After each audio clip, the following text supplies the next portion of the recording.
Okay, welcome everybody. My name's Karen Frosch. I'm co-chair of the Leicester UCU branch, and I've been put in charge of chairing this meeting. I'm used to chairing lots of EGMs and general meetings of the branch. I've not chaired anything quite this big, so I will try my best. So we're all here today to talk about general issues we have across the sector, higher education and further education. So welcome everybody. For anyone who's still joining, if you could change your name so people can see which union you're in, because we're expecting people from Unite, UNISON and EIS, as well as the UCU, and which branch you're from. It's helpful for people to see where you're from. So we're going to have, you may have already seen that we're recording this meeting. So the way the meeting is going to run is we have a few speakers who will speak first. We will record those, and after they have all given their speech, they will each have no more than 5 minutes. We will then take contributions and questions from people in the room, because we're keen to hear everybody else's experiences, people's thoughts on the issues that we're currently facing across the sector, both higher education and further education. So yeah, I think part of the reason I'm co-chairing this session is because we're currently on strike. We're coming to the end of our 3rd week of strike over threats of compulsory redundancies. Joseph will come in a bit later and tell you a little bit more about that. So I think I'm also not used to using Zoom that much, so I'm just kind of getting my head around where everything is. We've got quite a few people here now, so I think we can probably get started with our first speaker. So Robyn Orfitelli is one of our HE negotiators, and if I could hand over to you, please. Absolutely. Thanks so much. Yeah. So I'm Robyn Orfitelli, and solidarity to every branch that's on strike or balloting. My branch is waiting minute by minute for notification to go to our employer to declare our own strike action over job losses. So huge solidarity to everyone. So I'm one of the pay negotiators, and I just wanted to really briefly sort of outline what the claim is about and what is unique in certain senses about this year of negotiation as compared to other recent ones. So the dispute that we are in right now is over three things. The first one is pay. So I think we all know that not only does this year's offer from UCU represent yet another real terms pay cut, but actually it's a far larger real terms pay cut than we have seen in other recent years. And moreover, it is grossly out of line with other sectors and the pay adjustments that they're receiving.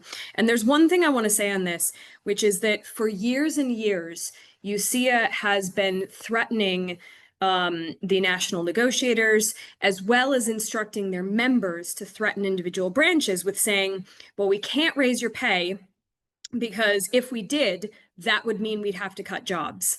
And we need to call them out in this hypocrisy, because they have not been cutting our pay. They've not been raising our pay. They have instead been cutting our pay a year on year. And yet here they are cutting thousands and thousands of jobs across the sector, not taking responsibility for their own role in bringing about some of the financial changes to the sector, but also making incredibly irresponsible decisions with the financial envelope that they have access to. Never believe the message from the employers that they have only one choice when they have a certain amount of money. When they have a certain amount of money, they get to decide what to do with that money, and that reveals the priorities that they have. So the second part of our dispute is over job security. And what we've asked for here is for an emergency package to be negotiated between the 5 unions and UCU to try to address job losses in the sector and avoid them. And also for emergency lobbying of the government to just change the way the financial model is in higher education and to address these underlying problems. And then the last thing, and this one perhaps sounds the least sexy, but in some sense it's equally, if not more important than some of the others. And that is for UCIA to actually hold its member institutions responsible for upholding agreements we already have with them. So this includes things like the 2004 framework agreement that set up the national negotiating unit, and also the post-92 contract, and also HE 2000. These all have fundamental agreements with UCIA that relate to job security, that relate to equal pay, that relate to just our working conditions. And individual member institutions with UCIA are now, because these agreements are a bit old, they think they don't matter anymore. They're flagrantly ignoring them. And UCIA are claiming that it's down to individual branches to negotiate this with their employers. And no, I'm sorry, it's not. We agreed these on a UK-wide level for this entire sector, and it is foundationally important that UCIA take responsibility for that.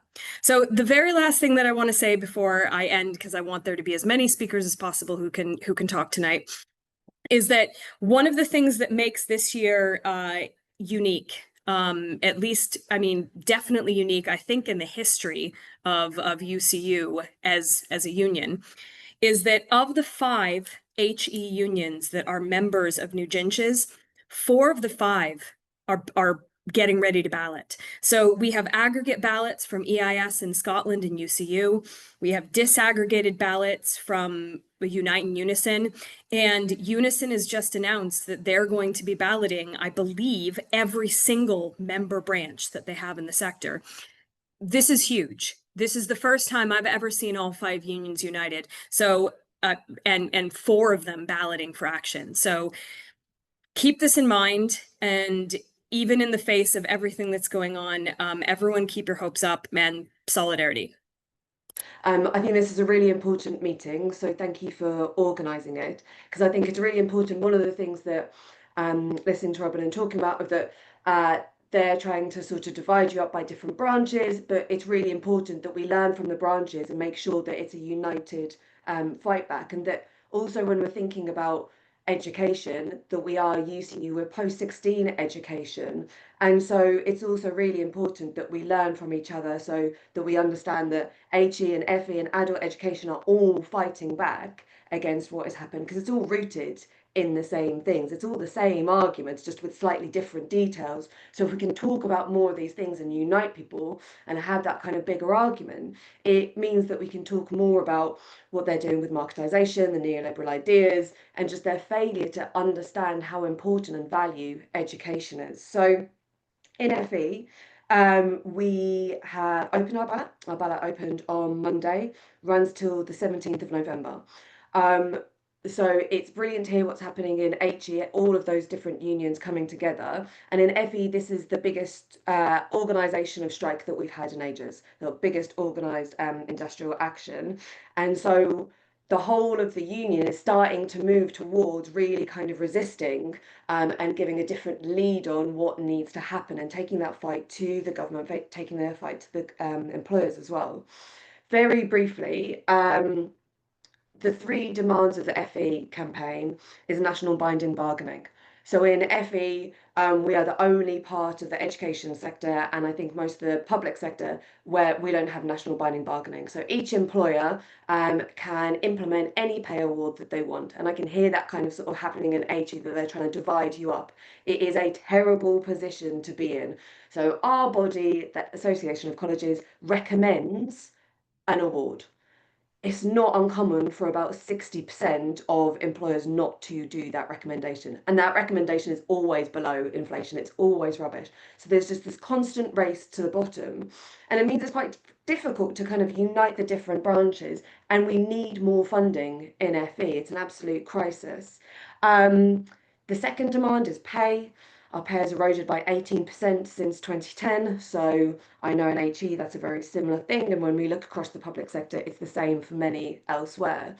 And again, just like in HE, there is still quite a bit of money in FE. When you look at their FE principals' pay, their pay has gone up by 15% since 2019.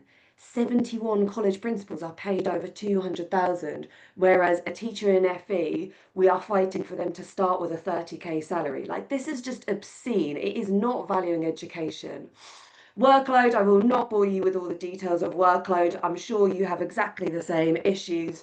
Teachers are burning out. 50% of teachers leave in their first 3 years. It's just unsustainable. So those are all very, very good reasons for why we're fighting. But it's also, you know, we need to be thinking about what education is for. That's why we all took these jobs, isn't it? We all believe in education. So it's about fighting so you're not knackered, that you've got decent pay, that you can pay your bills and all of that. But it's also about saying education is a public good. We need education. It is absolutely essential for society. How will we progress as a society? How will people train for jobs? How will people get the skills that they need to advance their own lives and have the art and everything else? But it's also about community. It's about giving people a place where they feel that they belong. It's about giving people confidence that they can do new things and hope that they can build a new future as well. And Labour are saying that they're going to rebuild. They're going to rebuild our economy after all of these years of austerity. Well, that's great, but that needs money. That needs money and that needs action. And we're not seeing that. And we're seeing that people are increasingly lacking any hope.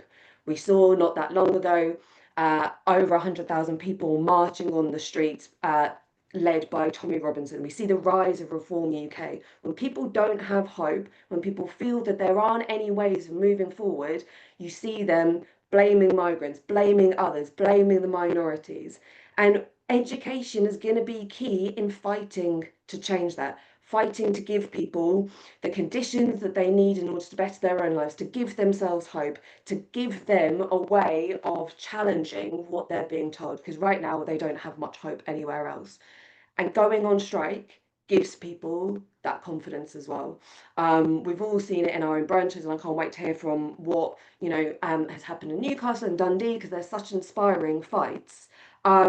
And so I hope that in HE you get the vote out. I hope in FE we get the vote out, because it gives people confidence. It gives people a way forward. It gives people a way to make that positive change in society that we so desperately need. So solidarity, everyone. Hope it goes well. Thanks for the invitation to speak, and it's great to see so many colleagues here today, some of whom came up to Newcastle. So the last speaker was at Newcastle twice, were you, Melissa?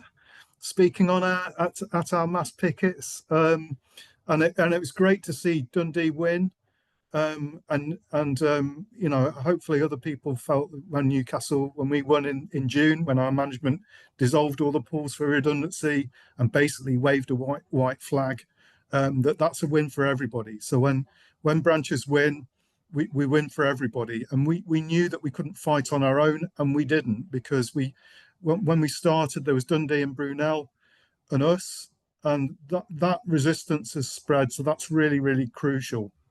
We had a leaflet that we produced at the beginning of the year, because it was a kind of 8-10 month campaign that said, what has industrial action ever achieved? And we're able to list so local wins over performance management, over anti-casualisation, but also national wins. So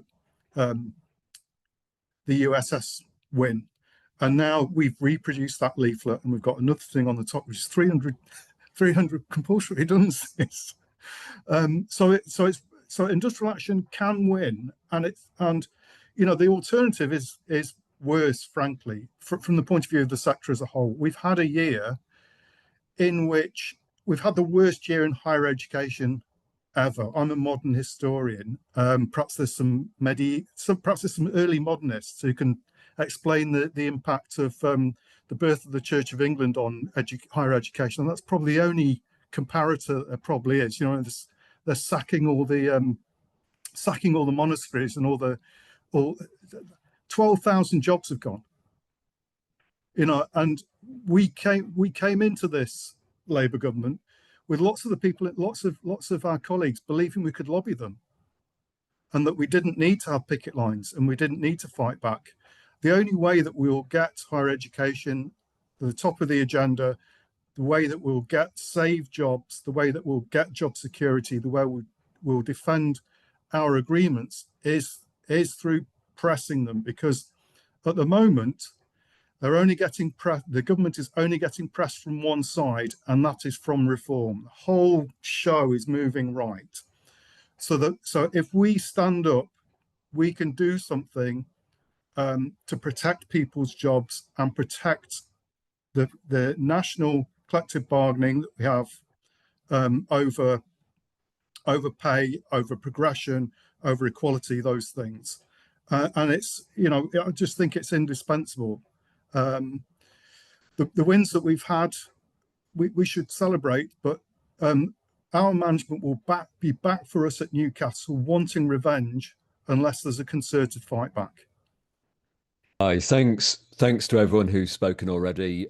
Brilliant to hear from you. We're 2.5 weeks now into a 3-week strike, and at this point you'd think we were getting fatigued, but today we had a meeting of the University Council, day 13 of picketing, and we turned out 200 plus people to stand in a silent vigil as people went into council to discuss redundancies at Leicester University. So we're still going strong. And I want to start by saying at the beginning of the summer, when we first heard that there were whole departments threatened with closure, mass redundancies across history, geography, geology and environment, School of Education, modern languages, film studies, chemistry, professional services and so on, we made a decision collectively in Leicester, and it was inspired by the people who fought at Dundee, the people who fought at Newcastle. The decision was we weren't going to accept fatalism. We weren't going to accept the idea that there's no alternative. And we collectively decided that we were going to try and fight. We would prefer that we were fighting nationally. I hope the national ballots all win. But we were absolutely determined to give a lead and show that we were prepared to fight against the redundancies that were threatened. And because we gave that lead, we said to members again and again on the picket lines, we can't guarantee you win by fighting, but it is an absolute law that if you don't fight, you lose every single time. And not just that time, but the next time and the next time and so on. So we decided to fight, and our members have constantly exceeded anyone's expectations in what they've done. We ran an electronic ballot, an indicative ballot. We got an absolute majority of our membership voting for strike action. We decided to do our statutory ballot in 4 weeks in August when everyone's away on holiday.